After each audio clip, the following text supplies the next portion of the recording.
Hey, welcome into season 2, episode 4, A Cup of Hoops. I'm your host at Gasso Mass, joined by at Gasso Blue. We are a day late, but we are here. What do you say, Blue? Sometimes things just happen.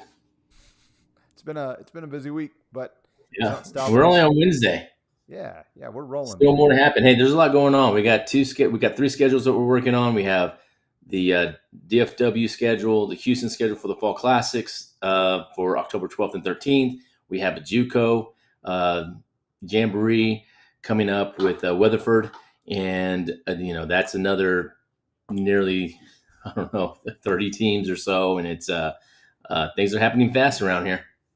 Not to mention the newsletter. I wrote my recruiting simplified newsletter this morning. We got the Gasso Fest break.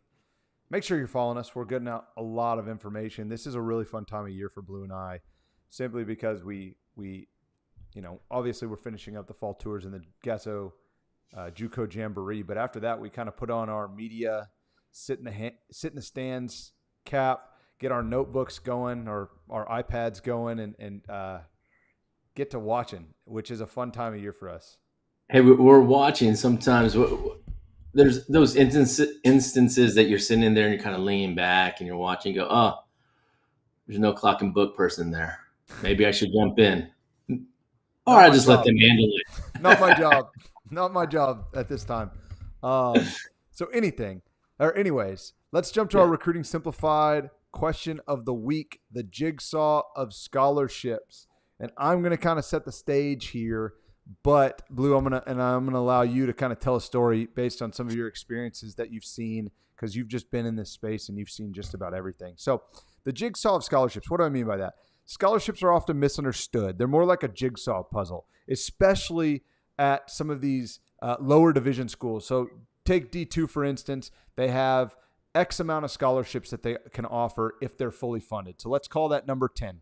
Okay. And that's a fully funded school. Then, if it's a not fully funded school, they might have 8 scholarships to give out. And obviously, there's not 8 players on a college roster. There's 12, 13, 14, 15. And they have to divvy up these scholarships to give to all their players, or not give, or hope that they have somebody really good in the academic world. But essentially, these coaches are really having to work on a jigsaw puzzle every year in their recruitment, because they need to stretch every dollar as far as they can. Would you expand on that and maybe give us a story of where you've seen this really play out? Yeah, I mean, I think first off, what needs to be said, just maybe because it's a pet peeve sometimes, is that if you're getting Division 1, you are fully it's a full ride from top to bottom. It's a full scholarship. And so sometimes the pet peeve is like, he got a full ride to UTA. Well, we that's a Division 1, so we should know that by now. Secondly, when you look into these other schools and other divisions, I mean, things haven't changed since 20 something years ago. When I was at Kingsville, I mean, we were working with 8 to 10 scholarships, and you want to get those out of the you want to get your best players in as quickly as possible and split those um, scholarships up, and just talking to college coaches on a daily basis, especially around signing time, and then sometimes it can bleed over into June, July.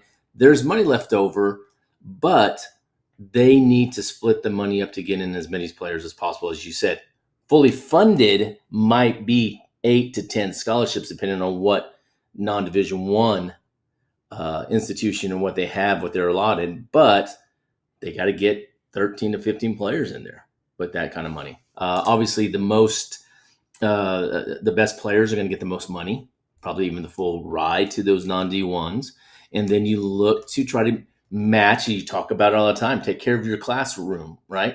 Take care of your books, because you might get a partial, you might get a third or a fourth or a half. The other half is making up through your academics. I mean, you and I talked to many college coaches, even in August, as there is a final push to fill a spot or two. And what do they tell us? Well, we can give them books. We can't give them board, but we can give them books, or we can give them a meal plan. There's just so many, twists and turns. And these college coaches, you got to hand it to them that the way they work and the way that they try to fit every single, use every single penny, and how they try to help so many kids get to that next level. It's also those coaches that are working hard too to make sure that they can get somebody into their program that they really want, and then the following year they give them more scholarships if they produce. And it's just it's a little bit of a winding road when you really look over when you're trying to fit 13 to 15 people and you have 8 to 10 full scholarships to give out. Yeah, no, that well put.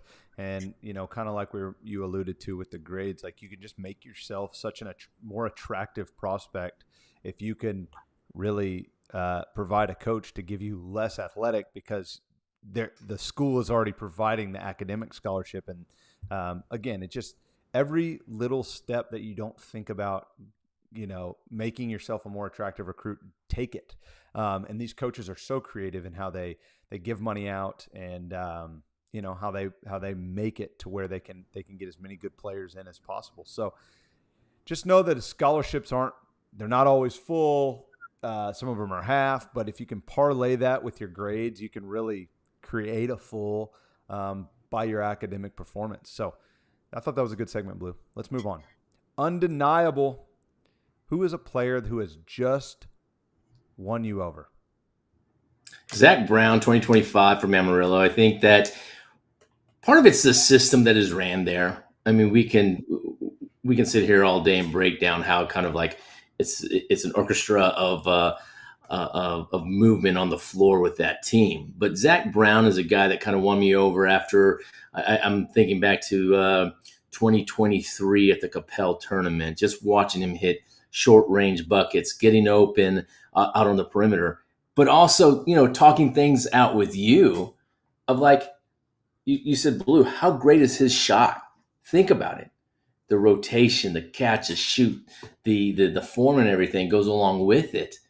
And you know what? That all kind of translates, because when you have that, all of the mechanics working for you, and you're that good of a player and you're knocking them down at a high clip, that just makes you even more attractive. And I think I looked outside the box of of Zach being a part of such a great system. But when you break him down as a player, the way that system has taught him how to get open, how to look for the advantages against the defenses to get that pocket pass and to shoot the ball, he really won me over, a while back. But just to see the consistency and to see that this year he can step up his game, be a leader, and really carry that team after their long success over the past 5-6 years. He has a chance to really move this team forward. And you know what? They're probably another, you can put them near the top of saying that, yeah, they're going to be a regional team this coming year in Region 1. Yeah, they always find a way to get there. I'm going to go with Christian Hodge. He's just been on a clear ascent to me ever since I saw him as a sophomore. The big three at Houston St. Francis has always been J.J. LeBoy, Nigel Walls, and the other name's eluding me currently. Oh, Marion Harvey, obviously, right now. And you go and you watch them, but Christian always stuck out to me just because of how hard he played. And I was like, man, love that guy. He's perfect for that team. He just gets a lot of production and takes his game further than it should be because he's all production. Well, then go the next year and he's added something to his game. Go to the next year, and I mean, at open period, it kind of all came together, and we had crowds of coaches going to watch him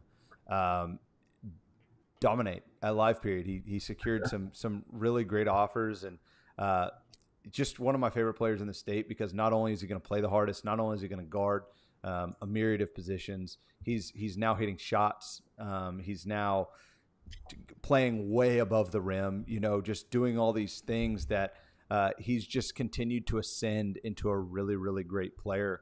And kind of he's won me over. I don't know how else to say it. So it reminds me of the first open period where I get we start on that Thursday. So we go Thursday, Friday, Saturday, Sunday.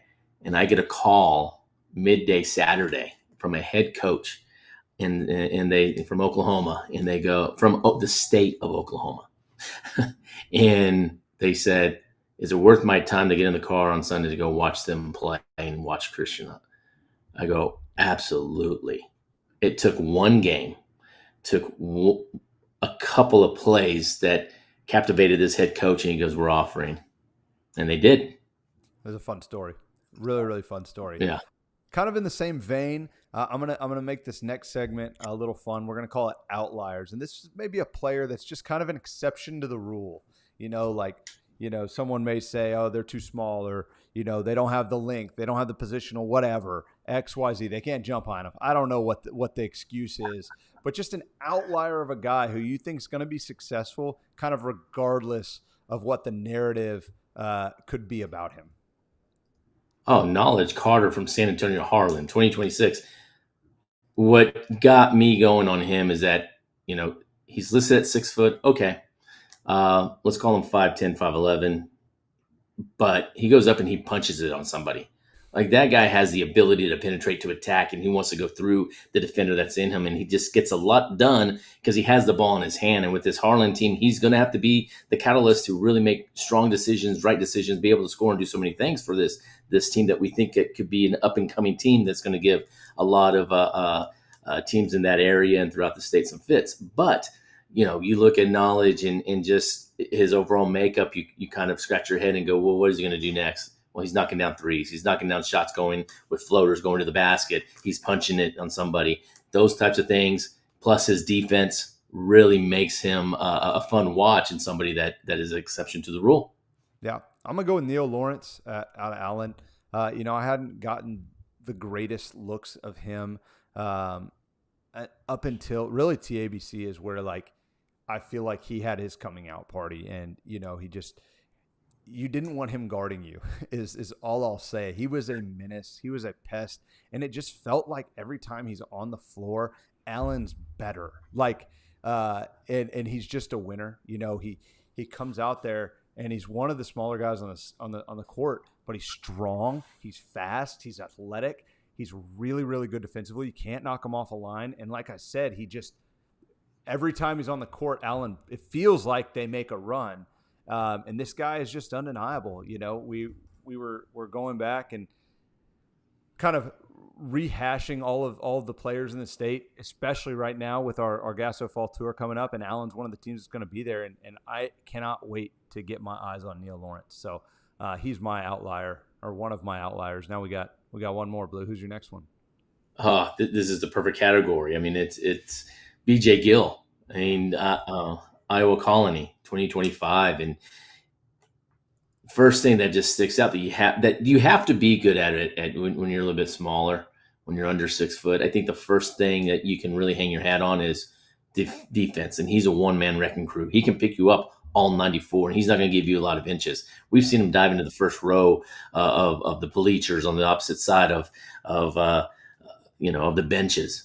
And just go after the ball consistently. He tries to stop. He's got great stop and go action that he can cut off one angle, cut off a next, and so he's defensively is that one of the best in the state. Then you look at him production wise on the offensive side. He gives up a lot. Yes, that he's got to fight through when he's being guarded by a 6'2", 6'3", 6'4" guard, but his quickness and his style of play gets him to the point where he can get by his man, the penetration, the dish, knocking down little short range jumpers. I mean, that's kind of his calling card right now. And you can't look past the defense, because that's so much of his game. And then everything else is just the added bonus, because he can get you into an offense as quickly as possible and get things going. And he's just a complete player. Yeah, it's a good one. I'm going to go with Theo Brannon, Mansfield Summit, kind of falling in the same mold of a lot of these guys. But, we're talking about the district MVP in the Mansfield 5A district is like no slouch. That's a big freaking deal as a sophomore. And every time I watch Theo, he just balls out. He's such a good decision maker, can play on or off the ball, can really score the ball. And then if you play at Mansfield Summit, you better guard or you're not getting on the floor.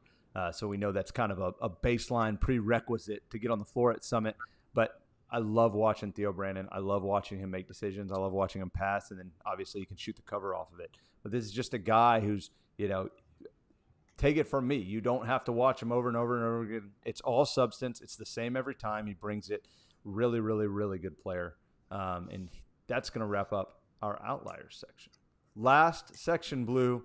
It almost sounded like you forgot about this part. I thought you were going to wrap. I know. I was excited about the outliers one. But looking forward, what are you most looking forward to the high school season? We're obviously not far. We've got some things that we still got to get to and pay attention to. But man, high school season's right around the corner, and I know, hot take. Actually, this is not a hot take. I think this is our favorite time of year. I'm not sure about you. Well, it's each day, each week is just zipping by, and so we'll be in November before we know it. And I do enjoy the time period after our JUCO event is over, and we get the 2 to 3 weeks. I guess it's smaller now, about 2 weeks that we get to rest a little bit. But you know what? It's and our job's not done this quote unquote fall with our tour. So we'll see a lot more next week on the 12th and on the 13th as we conclude in Houston.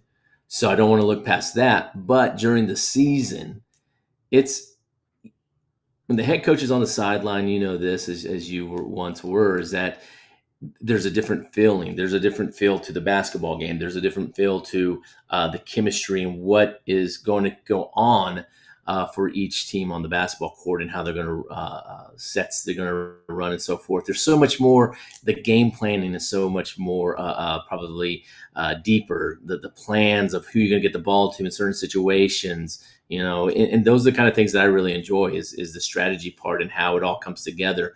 But there's always going to be players that emerge that we hadn't seen. There's players that we don't know about that all of a sudden was sitting on their JV and playing well in the September, October, and now all of a sudden they're starting or they're in the rotation of the varsity, and you just didn't know that they existed at the time. And then all of a sudden our text messages are going off because we're texting each other. I was like, have you heard this guy? No, never seen him. And then you get a backstory, and there's always something that just kind of piques your interest. I mean, I think that's what I look forward to the most, especially at the start of the season, as you kind of, you as in us, we kind of start unraveling a story about somebody that we didn't know about. Yeah, no, that's a good point. I think my micro favorite time of the year is when we're all at different games across the state and we're all like blowing each other up. I think that's so fun. I come back to my phone, I have like 62 text messages, and I'm like, oh my gosh, what happened? Who's playing well? Kind of deal. But mine is just tournament season. I love the beginning of the high school season and the amount of players that I get to watch very, very intentionally. I like when I have a single game to watch, I'm doing a shot chart. It's not like I'm in an event running around hoping to get like a really good half in. I'm watching the full game. I'm charting. I'm really paying attention, and I get great evaluations. And it makes me have a lot of work. I feel like you, Timmons, and Linden sometimes hate me after events on the Monday morning when we're rehashing everything, every player by player, team by team. And we're putting all that stuff in our scouting service, but it really is the grind, and it's fun for me. It's my favorite part of the year, man. We're almost there. Oh, the bulk of what happens at the beginning of that opening season. And I think it needs to be shouted out to Jim Hicks of RCS Sports, who he was the one that started this way. I don't want to go off on a different story here, but he started this years ago where he had the top teams in Houston, and then he got guys to travel in from out of town to be part of his 2-day event. And now you have the Cowtown that kind of tipped it off here in DFW. Tommy Brackle's done a great job. And now what has happened is there's been so many people that have followed suit that for us, it's great because we get to see a lot of bulk in a short period of time in the first 36 hours of basketball. No doubt. Well, hey, that's going to wrap up episode 4, season 2, coming at you, man. This is 37 overall, Blue. I'm really proud of us for staying this consistent. But hey, we'll be here in 2 weeks, breaking down the Gasso Fall Tour in Dallas and Houston. We might have to invite we might have to invite Linden and Timmons on that one. But as for Blue Zertucci and Gasso Mass, we'll see you next time.